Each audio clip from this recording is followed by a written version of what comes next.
श्रीमद् भागवत गीता का अध्याय नंबर 4 ज्ञान, कर्म, संन्यास, योग और दिव्य ज्ञान है। दिव्य ज्ञान भगवान श्री कृष्ण ने सबसे पहले भगवान सूर्यदेव को दिया था। भगवान सूर्यदेव ने यह ज्ञान महर्षि मन्नु महाराज को दिया था। मन्नु महाराज ने यह ज्ञान इक्ष्वाकु को दिया था। अब इक्ष्वाकु के बाद स्वयं भगवान श्री कृष्ण यह ज्ञान अपने शिष्य अर्जुन को कर्म भूमि कुरुक्षेत्र के अंदर दे रहे हैं। तो हमें कर्म और ज्ञान के बीच में संगम करना चाहिए। कोई भी काम करते वक्त हमें बुद्धि का प्रयोग करना चाहिए और ज्ञान के द्वारा पहले बात को समझना चाहिए और ज्ञान और बुद्धि को यानी कर्म के साथ जोड़ना चाहिए। हमें अपनी वासनाओं पर कंट्रोल करना चाहिए। काम, क्रोध, मद, मोह, लोभ और अहंकार ये वासनाएं हमारे शरीर में होती हैं और ये वासनाएं हमारे ज्ञान को आगे नहीं आने देती, हमारे ज्ञान को ढक लेती हैं। तो हमें इन वासनाओं पर कंट्रोल करना चाहिए। ज्ञान एक ऐसी तलवार के समान है जो सभी प्रकार के भ्रमों को, संशयों को मिटा सकती है। तो हमें ज्ञान रूपी तलवार से अपने भ्रम, संशय और अपने जीवन का अंधकार मिटाना चाहिए। हमें त्याग की भावना से कर्म करना चाहिए।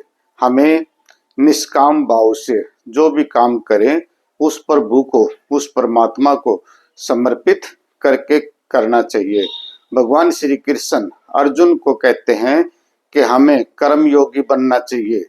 ज्ञान के द्वारा हम आत्मा की अमरता को समझ सकते हैं, निष्काम भाव से कर्म कर सकते हैं। ज्ञान से ही हम प्रभु को प्राप्त कर सकते हैं, क्योंकि कहा गया है नॉलेज इज द पावर। ज्ञान ही शक्तिवान है और ज्ञान ही परमात्मा का दूसरा नाम है। तो हमें दिव्य ज्ञान के द्वारा उस प्रभु को समझना चाहिए और वो परमात्मा इस सृष्टि के कण कण में समाया हुआ है। सभी जीव आत्माएं उसी का अंश हैं और सभी जीव आत्माएं अपने कर्मों के अनुसार इन विषय वासनाओं में अलग अलग प्रकार के पशु पक्षियों के रूप में, मनुष्य के रूप में, पेड़ पौधों के रूप में जन्म लेती हैं और मर जाती हैं। उस परमात्मा तक कोई कोई जीव आत्मा पहुंच पाती है जो उस परमात्मा को अपने दिव्य ज्ञान से समझ सकती है। हमें दिव्य ज्ञान के द्वारा उस परमात्मा के असली रूप के दर्शन हो सकते हैं। फिर हमें चारों तरफ वो परमात्मा ही दिखाई देता है, क्योंकि वो इस संसार के कण कण में प्रत्येक मनुष्य के दिल में समाया हुआ है।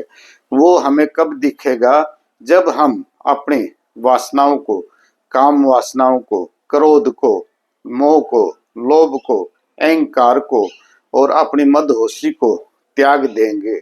हम अपने आप पर कंट्रोल कर लेंगे, हम अपने इस शरीर की साधना कर लेंगे। तब हमें उस परमात्मा को यानी आत्मा और परमात्मा का मिलन होगा।